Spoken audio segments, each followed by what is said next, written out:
Saudaraku, minggu yang lalu kita melihat mengenai sidang Antioquia yang terjadi karena anak-anak Tuhan bersaksi pada waktu aniaya.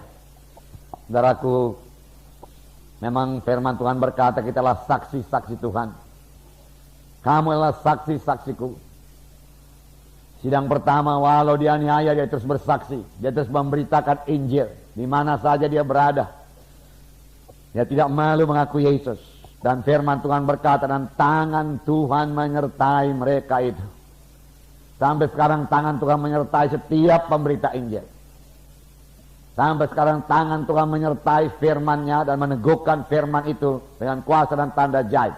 Firman Tuhan belum kehilangan kuasanya, saudaraku. Lalu sejumlah besar orang selamat di Antioquia. Kabar itu sampai ke Yerusalem. Lalu Yerusalem mengutus Barnabas ke Antioquia untuk mengajari sidang saudaraku di Antioquia, saudaraku. Barnabas merasa dirinya, saudaraku, kurang cukup. Lalu dia panggil Saulus. Dia bisa bekerja sama anak-anak Tuhan, bersama hamba-hamba Tuhan. Dia kerja sama, saudaraku. Lalu firman Tuhan berkata, sidang Antioquia berubah dalam tempo setahun. Dia jari terus, saudaraku. Dia jari. Lalu untuk pertama kalinya di Antioquia disebut orang Kristen, pengikut Kristus. Dari sini kita belajar, saudaraku, tidak cukup hanya menginjil saja. Sesudah diinjili mereka perlu dimuridkan. Tidak cukup jiwa itu, saudaraku, selamat pada hari Minggu. Kita bersyukur lebih daripada 200 jiwa-jiwa diselamatkan tiap-tiap minggu, saudaraku. Itulah pekerjaan Roh Kudus. Tapi tidak sampai di situ saja, saudaraku. Masih banyak harus kita kerjakan lagi. Saudaraku, kita harus mengunjungi mereka, amin, saudaraku. Melayani mereka, mengajari mereka.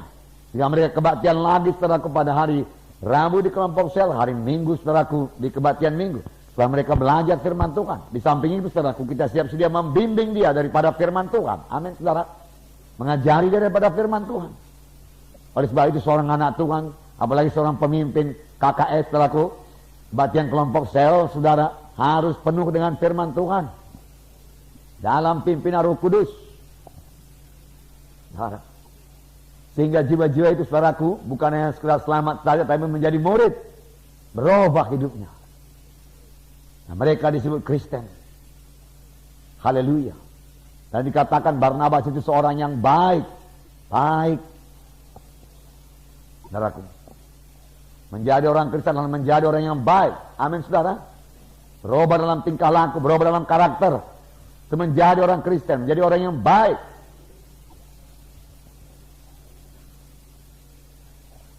Haleluya. Penuh dengan Roh Kudus. Sebenarnya dengan penuhnya dia dengan Roh Kudus, saudaraku. Roh Kudus mengubahkan dia. Dia sendiri mau berubah. Roh Kudus menolong. Nah, dia berubah. Oleh hati yang baru, hati yang baik, yang berbuat baik, yang berbuat baik. Sejumlah orang, jumlah besar orang bertobat. Kemudian mereka mengajari terus. Tinggal 1 tahun lamanya di Antioquia. Dan disitulah untuk pertama kalinya murid-murid itu disebut Kristen. Artinya pengikut Kristus. Hidupnya berubah. Haleluya. Nah, saudara yang kasih dalam nama Yesus, jadi tidak cukup penginjilan saja. Penginjilan harus disertai dengan pemuritan. Penginjilan jauh lebih singkat daripada pemuritan. Paulus setahun memuridkan dengan Barnabas. Lalu mereka disebut, saudaraku, orang Kristen. Amin, saudara. 1 tahun dia jari. Dia jari. Tiap-tiap hari. Dia jari. Tiap-tiap hari. Saudaraku. Jangan bosan-bosan. Amin, saudaraku. Dia jari terus. Dia jari terus. Nah, kita membaca satu contoh lagi, di mana pola ini, saudaraku, diulangi lagi. Kisah 19 ayat 1 sampai 11. Kita baca bersama-sama. Ayat 1 sampai 11. Mari kita baca bersama-sama. Ketika Apolos masih di Korintus, Paulus sudah menjelajah daerah-daerah pedalaman dan tiba di Efesus. Di situ didapatinya beberapa orang murid. Katanya kepada mereka, sudahkah kamu menerima Roh Kudus ketika kamu menjadi percaya? Akan tetapi mereka menjawab dia, belum. Bahkan kami belum pernah mendengar bahwa ada Roh Kudus. Lalu kata Paulus kepada mereka, kalau begitu dengan baptisan manakah kamu telah dibaptis? Jawab mereka, dengan baptisan Yohanes. Kata Paulus, baptisan Yohanes adalah pembaptisan orang yang telah bertobat. Dan ia berkata kepada orang banyak, bahwa mereka harus percaya kepada dia yang datang kemudian daripadanya, yaitu Yesus. Mereka memberi diri mereka dibaptis dalam nama Tuhan Yesus. Dan ketika Paulus menumpangkan tangan di atas mereka, turunlah Roh Kudus ke atas mereka. Dan mulailah mereka berkata-kata dalam bahasa roh dan bernubuat. Jumlah mereka adalah kira-kira 12 orang. Selama 3 bulan Paulus mengunjungi rumah ibadah di situ dan mengajar dengan berani. Oleh pemberitaannya ia berusaha meyakinkan mereka tentang kerajaan Allah. Tetapi ada beberapa orang yang tegar hatinya. Mereka tidak mau diyakinkan, malahan mengumpat jalan Tuhan di depan orang banyak. Karena itu Paulus meninggalkan mereka dan memisahkan murid-muridnya dari mereka. Dan setiap hari berbicara di ruang kuliah Tiranus. Hal ini lakukannya 2 tahun lamanya, sehingga semua penduduk Asia mendengar firman Tuhan, baik orang Yahudi maupun orang Yunani. Oleh Paulus Allah mengadakan mujizat-mujizat yang luar biasa. Bahkan orang membawa sabut tangan atau kain yang pernah dipakai oleh Paulus dan meletakkannya di atas orang-orang sakit, maka lenyaplah penyakit mereka dan keluarlah roh-roh jahat. Jadi sama saja saudaraku, di sini saudaraku Paulus, saudara, menjelajah daerah-daerah pedalaman dan tiba di Efesus. Itu Roh Kudus yang memimpin, seorang rasul selalu bergerak. Nah, penginjil juga demikian, dia selalu bergerak. Dia rindu jiwa-jiwa selamat. Bergerak mengabarkan Injil, bergerak mengabarkan Injil. Lalu dia bertemu dengan beberapa orang murid. Lalu dia bertanya kepada mereka, sudahkah kamu menerima Roh Kudus tatkala kamu percaya?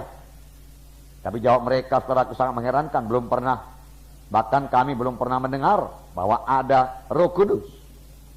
Heran juga, kalau begitu dengan baptisan apakah kamu dibaptis? Kami dibaptis dengan baptisan Yohanes. Sebenarnya Yohanes saudaraku mengerti baptisan Roh Kudus. Amin saudara. Yohanes telah menceritakannya. Kemudian daripada aku akan datang seorang, membuka tali kasutnya pun aku tidak berlayak. Aku mempersiapkan jalan baginya. Yohanes Pembaptis berkata, aku membaptis kamu dengan air. Tetapi ia yang datang kemudian daripada aku, dia akan membaptis kamu dengan Rohul Kudus dan api. Ya, saudaraku, Yohanes tahu. Boleh jadi Yohanes tidak memberitakan kepada mereka ini, saudaraku, orang-orang di Efesus. Karena mereka dibaptis, saudaraku, di dalam dengan baptisan Yohanes. Boleh jadi juga bukan Yohanes Pembaptis yang bersaksi kepada mereka, melainkan orang yang sudah mendengar Yohanes Pembaptis. Dan Paulus, saudaraku, tidak meragukan keselamatan mereka. Berarti mereka sudah selamat, saudaraku. Karena mereka percaya kepada, bukan kepada Yohanes Pembaptis, saya percaya kepada apa yang diberitakan Yohanes Pembaptis, yaitu mengenai seorang yang datang kemudian daripadanya, yaitu Tuhan Yesus.